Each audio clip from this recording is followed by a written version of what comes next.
Do you ever eat a whole bag of chips when you're not even that hungry? Why? Well, maybe there's something going on that you're not aware of. Finding out what it is could help change the shape you're in.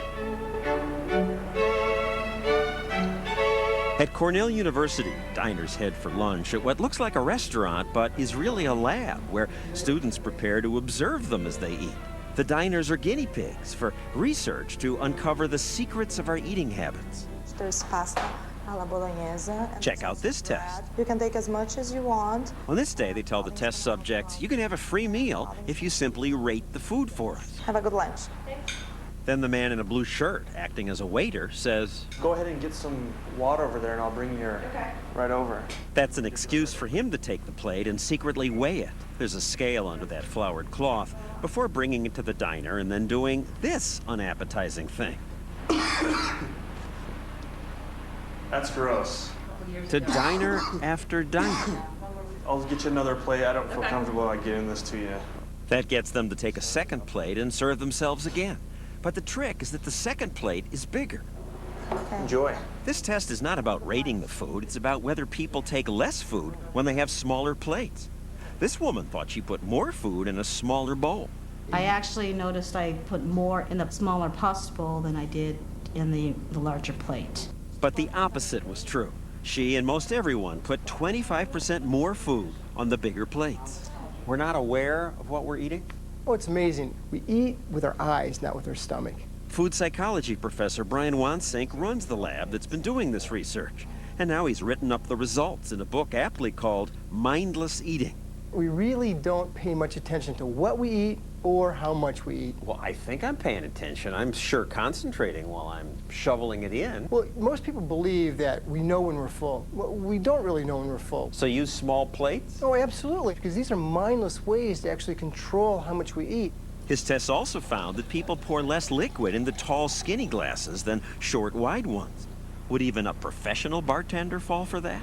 Pour the amount of whiskey you'd pour here if you're going to be pouring a whiskey in the rocks. Wansink asked the owner of this bar to pour a shot into both kinds of glasses. There we go. All right. Were they equal shots? Watch what happens when Wansink pours them into measuring beakers. Ah, look at that. He had poured much less into the tall, skinny glass. That's quite a difference. It's almost half as much.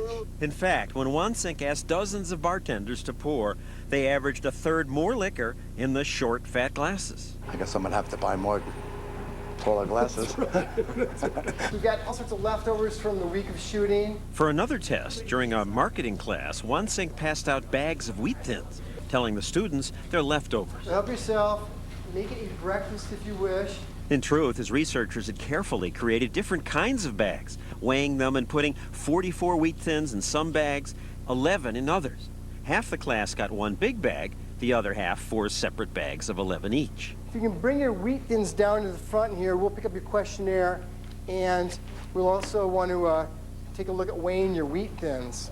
When they weigh the remaining wheat thins to see how many were eaten during class, 78. they find that the students with one big bag down 50% more crackers than students given 4 smaller bags. There's a real tendency to kind of continue to mindlessly eat because there's no place to tell you it's time to stop until you hit the bottom of that bag.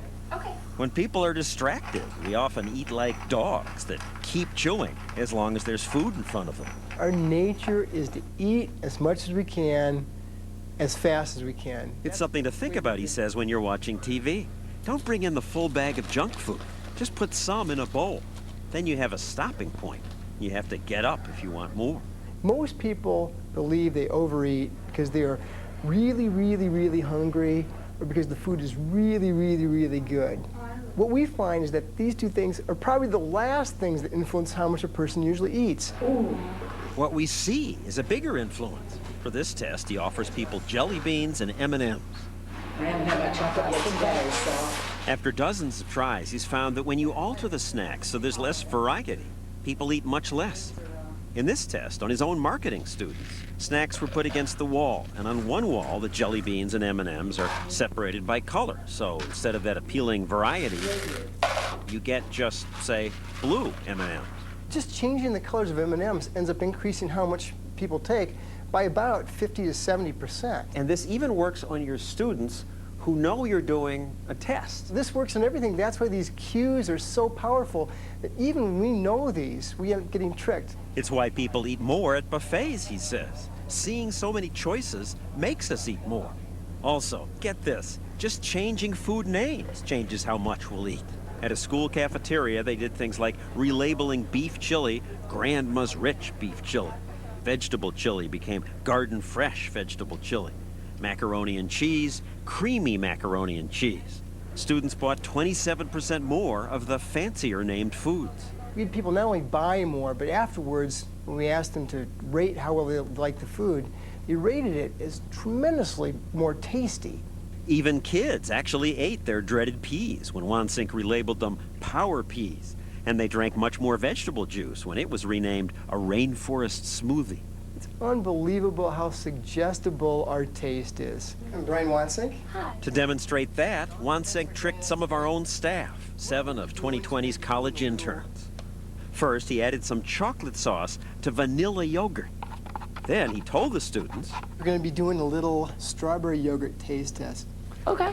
on the table he had some strawberry yogurt containers. So if you could put your blindfolds on, The students put on blindfolds, tasted the yogurt, and then Wansink asked them to compare the strawberry tastes. I think they both tasted really strong with strawberry. All the students were certain they were eating strawberry yogurt. This one had a much stronger strawberry taste to it. It just tasted more like strawberry. With this woman, Wansink tried something different. We're going to be tasting a couple of different kinds of yogurts today. Okay. He didn't tell her what flavor it was, so when he asked her to rate the strawberry taste, Honestly, I didn't notice it's strawberry. Okay, good. and yet by the time I interviewed the group, she too had accepted the idea that she'd eaten strawberry. When you follow up with a question like which one is more strawberry, I was like I had to choose one. They all believed it was strawberry. Actually, none of them was strawberry. It was vanilla yogurt with chocolate sauce. Stop. That can't be. What do you mean it can't be? Well, I thought I tasted strawberry. I guess also when I opened my eyes, the two yogurts in front had a strawberry on the box. I think you're joshing us right now. I do. Because I feel like there was definitely a taste of strawberry. No, it was vanilla yogurt with chocolate sauce. But you thought it was strawberry. Why? It tasted like strawberry. I swear it did.